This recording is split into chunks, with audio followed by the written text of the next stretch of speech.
Ganesha வந்துட்டோம்பா. Gayatri, Gayatri,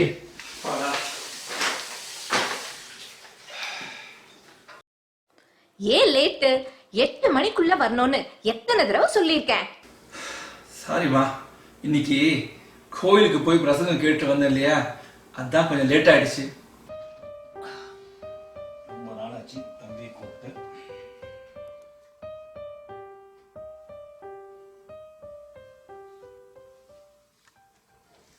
hello, ஓ அண்ணாண்ணா, சொல்லுங்க.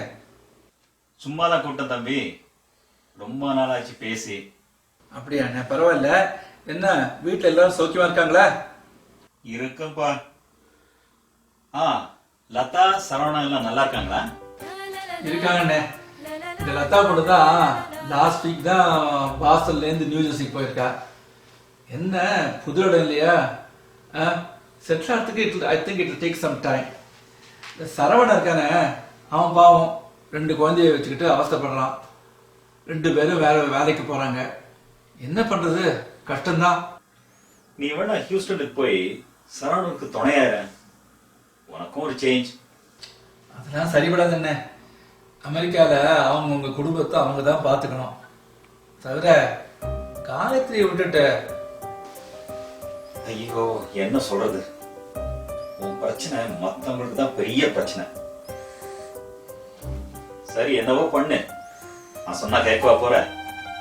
நான் உன்னை அப்புறமா கூப்பிடுறேன். என்னவோ பிரசங்கம்னு சொன்னீங்களே, யார் பிரசங்கம்? அதுவா, நம்ம இந்த நியூ ஜெர்சியில ஒரு சுவாமிகள் பிரசங்கம் கேட்டோமே, யார் அது? சரஸ்வதி சுவாமிகள், அவரோட பிரசங்கம் தான். ஆமா, இன்னைக்கு என்ன பேசினாரு அவரு? அதுவா, கடவுளை அடையறதுக்கு பக்தி மட்டும் வழி இல்லையா, எல்லார்கிட்டையும் அன்பா இருக்கணும், 4 பேருக்கு உதவி பண்ணணும், அதுதான் வழியா.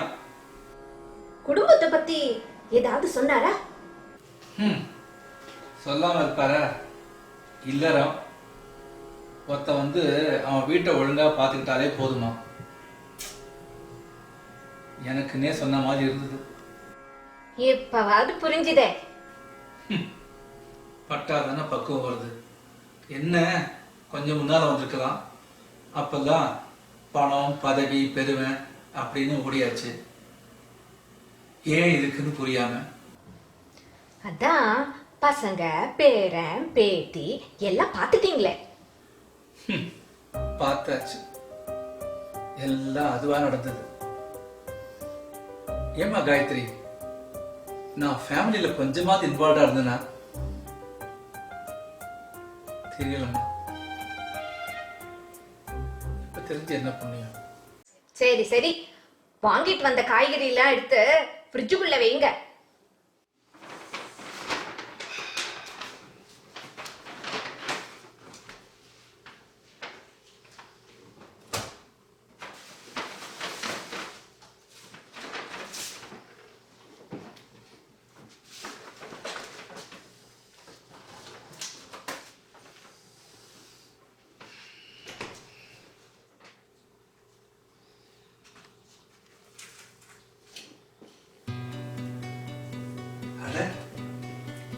இது நம்ம சரவணனோட பேஸ்பால் போது எடுத்த போட்டோஸ் இல்ல?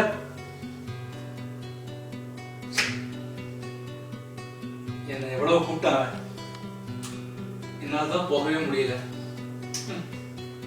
எவ்வளவு மிஸ் பண்றேன் நான். ஆமா, இத மட்டுமா மிஸ் பண்ணிருக்கீங்க? ஏய், இது நம்ம லதாவோட கிராஜுவேஷன் போட்டோஸ். எவ்வளவு யூத்ஃபுல்லா இருக்கா.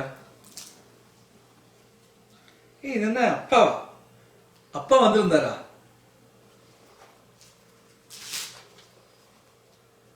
இது என்னது, நான் ஒரு போட்டோ கூட இல்ல. நான் எங்க போயிருந்தேன்? உறவை மதிக்க தெரிந்தால் உள்ளில் அமைதி உலவும், உறவை மறந்து திரிந்தால் உள்ளம் வருந்தி கலங்கும். மறக்க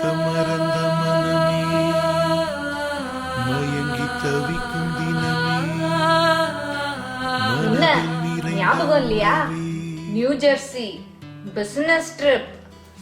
ஓ யா, பிஸ்னஸ் மீட்டிங். எவ்வளோ இம்பார்ட்டன்ட் பிஸ்னஸ் மீட்டிங் அது. என்னோட கரியரில் டேர்னிங் பாயிண்ட். ஆனா பொண்ணோட கரியர் ஸ்டார்ட்டை தான் மிஸ் பண்ணிட்டீங்க. காயத்ரி, புரியுதுமா. நான் எப்பவுமே என்னோட ஆஸ்பிரேஷன்ஸ் பின்னால் தான் போயிருக்கேன். ஆனா என்னோட ஆப்சன்ஸ்லாம் நீ தனியாளா இருந்து எவ்வளவு அழகா சமாளிச்சிருக்க. நான் உனக்கு கொடுத்ததுதான் வெறும் சுமைதான் இல்ல.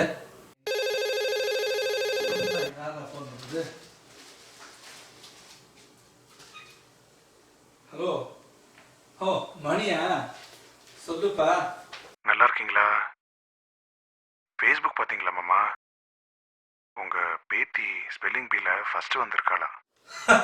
ரியலி? நான் போய் பார்க்குறேன்ப்பா. Very bright girl she is. இதில் வேடிக்கை பாரு, அவன் அம்மா படிக்கிறப்ப அவளுக்கு டிக்ஷனரிக்கே ஸ்பெல்லிங் தெரியாது. அவள் பொண்ணு ஆனால் பொழந்து கட்டுறா. காலம் எப்படி மாறி போச்சு பாத்தியா? சரி மணி, நீ ஃபோன் பண்ண விஷயத்த சொல்லு முதல்ல. ஒன்றும் இல்லை, இன்னைக்கு என்ன நாள் ஞாபகம் இருக்கா? இன்னைக்கு என்ன நாள்? செப்டம்பர் 20th, ஞாயிற்றுக்கிழமை. ஆமா மாமா, இன்னைக்கு செப்டம்பர் 20th காயத்ரி அக்காவோட அப்பா உங்ககிட்ட பேசணும்னு சொன்னாரு. கொடுக்கட்டா?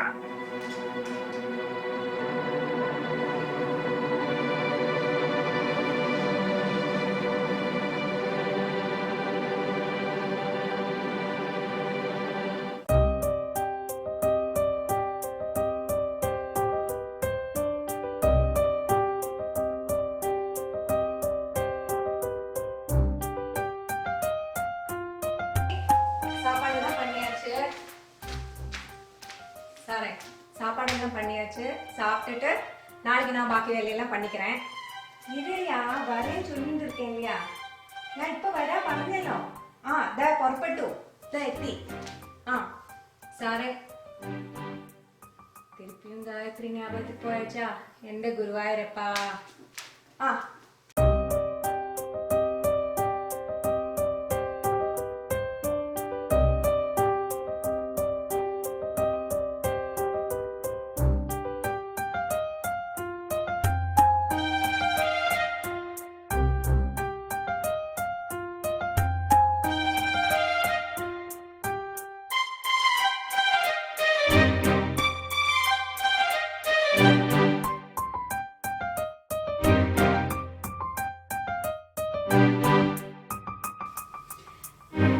கந்தசாமி கிட்ட இதாங்க பிரச்சனை. தன் மனைவி காயத்ரி இன்னும் உயிரோடு இருக்காங்கன்னு நினைச்சுக்கிட்டு அவங்ககிட்ட பேசுறோம் நினைச்சு பேசிட்டு இருப்பாரு. நீங்களே பாருங்களேன். ബേസ്ബോൾ സോക്കറിനൊക്കെ ഞാൻ തന്നെ കൂട്ടിക്കൊണ്ട് പോകണമെന്ന് പറഞ്ഞാൽ വലിയ കഷ്ടമാണ്. பார்த்தாச்சு, எல்லாம் அதுவா நடந்தது. அந்த அம்மா வீட்டுக்கு வேலை செய்ய வந்தவங்க. அவங்க போன்ல யார்கிட்டயோ பேசிட்டு இருக்காங்க. ஆனா இவர் என்ன பண்றாரு, காயத்ரி செத்ததையும் மறந்துட்டு பக்கத்துல இருக்காங்கன்னு நினைச்சு பேசிட்டு இருக்காரு. இதுதான் இது பிரச்சனை. இல்ல என்ன தெரியுது, உறவுகள் உயிரோடு இருக்கும் போதே அதை உணர்ந்து தெரிஞ்சுக்கணும். அப்புறம் போனதுக்கு அப்புறம் வருத்தப்பட்டா வருத்தம் தான் பட முடியும். என்ன நான் சொல்ல கரெக்டா? உறவை மதிக்க தெரிந்தால் உன்னல் அமைதி உலவும். உறவை மறந்து திரிந்தால் உள்ளம் வளர்ந்து கலங்கும். மறக்க மறந்த மனமே மயங்கி தவிக்கும் தினமே.